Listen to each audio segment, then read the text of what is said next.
qui m'avait été amené dans mon service il y a bien longtemps, parce que son enfant était mort dans le feu du campement gitan. Et cette femme avait été arrêtée par la police comme une femme dangereuse parce qu'elle voyait la Sainte Vierge avec son bébé dans les bras. Et elle fut considérée comme paranoïaque. Mise en placement d'office, fort maltraitée par la police. Il s'avère que cette femme avait simplement une vision, comme une hystérique, c'est-à-dire un versant imaginaire. Et non pas autre chose, ce qui m'a valu d'ailleurs, après l'avoir soigné pendant 10 ans, la promesse que toujours les gitans me protégeraient. Des cambriolages, hein. Je n'ai pas répondu à votre question. C'est de préciser là. Vous voulez dire que ce n'est pas du registre de l'imaginaire, hein, mais c'est important parce que qu'est-ce que ça veut dire de prime abord? C'est très compliqué de comment se dire croire à l'étranger. Parce que je m'interrogeais sur est-ce qu'on pourrait, sur un plan qui est plus éthique et partant politique, dire que c'est le refus de l'étrangèreté de l'étranger. Bah, sans aucun doute. Et là, ça devient très, très intéressant pour tout ce qu'on essaye d'élaborer. Absolument, absolument. Bien sûr, bien sûr. Retirer son étrangèreté à l'étranger, ça a tout de suite des connotations politiques très actuelles. Absolument, absolument. Bien sûr, bien sûr.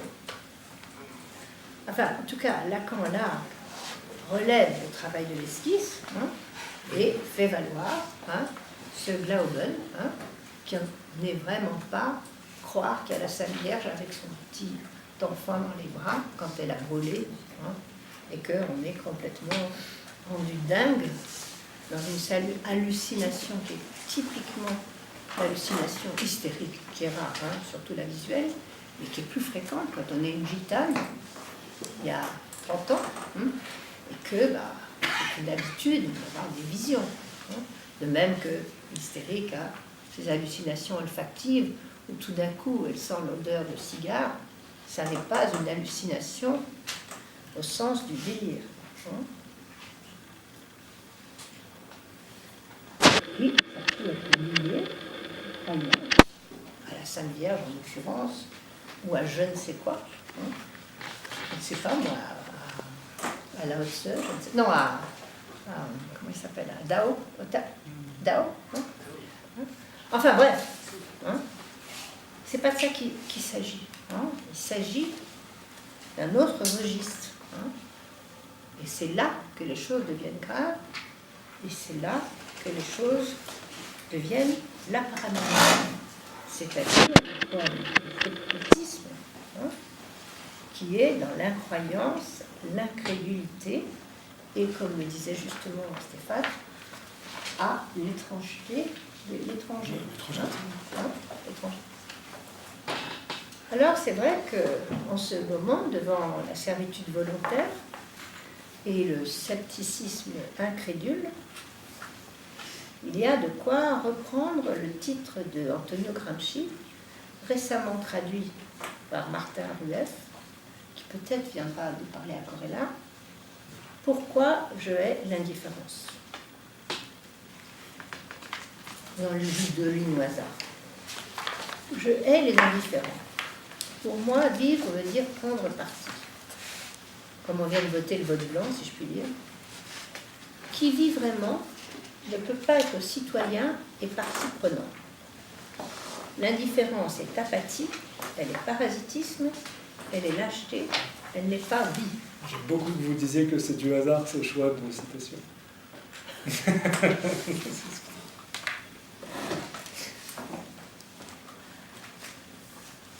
Ce qui arrive, dit Gramsci, arrive non pas parce que certains veulent qu'il arrive, mais parce que la majorité, ne dit pas compacte, abdique sa volonté, laisse faire, laisse se grouper les nœuds, qu'ensuite seule l'épée pourra couper, laisse promulguer les lois qu'ensuite seule la révolte fera abroger, laisse aller au pouvoir les hommes qu'ensuite seul un mutinement aura renversé.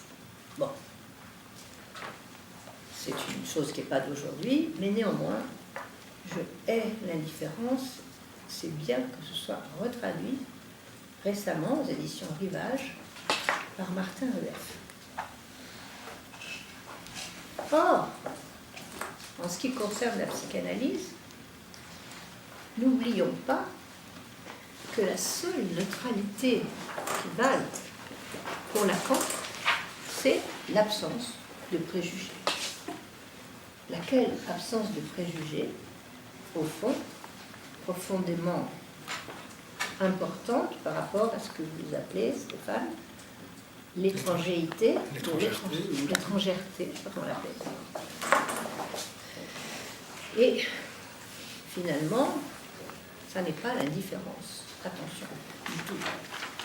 Pas de confusion. Je peux dire un petit mot. C'est extrêmement important pour comprendre ce qu'on peut faire ou ne pas faire en tant que psychanalyste quand on reçoit des patients. En vérité, cette question de la neutralité, c'est-à-dire ne pas se laisser paralyser par notre propre cadre au nom d'une supposée neutralité. Récemment, quelqu'un était très étonné que j'ai fait une réponse à une question qu'elle m'adressait. Une réponse, dit-elle, engagée, alors que j'étais censé être neutre, parce qu'elle pensait que la neutralité de moi comme analyste était de ne surtout pas répondre à sa question. Or, ça devient beaucoup plus compliqué quand on commence, et beaucoup plus intéressant, la psychanalyse elle-même, quand on commence à comprendre que c'est sûrement pas l'indifférence, voilà. La neutralité. Voilà. Et Lacan, au fond, avec cette thématique de la neutralité comme absence de préjugés, point essentiel, je me dis qu'il aurait pu adopter cette déclaration de Jean-Jacques Rousseau: j'aime mieux être un homme à paradoxe qu'un homme à préjugés. Bon, ça a été loin dans le paradoxe, comme vous le savez parfois chez Lacan. Enfin, en tout cas, devant cette perte du lien, outre la paranoïa qui n'est pas la paranoïa de génie, parce qu'il y a des mélancoliques de génie, des mélancoliques sans génie, il y a des paranoïaques de génie, comme Jean-Jacques Rousseau, et il y a des paranoïaques sans génie.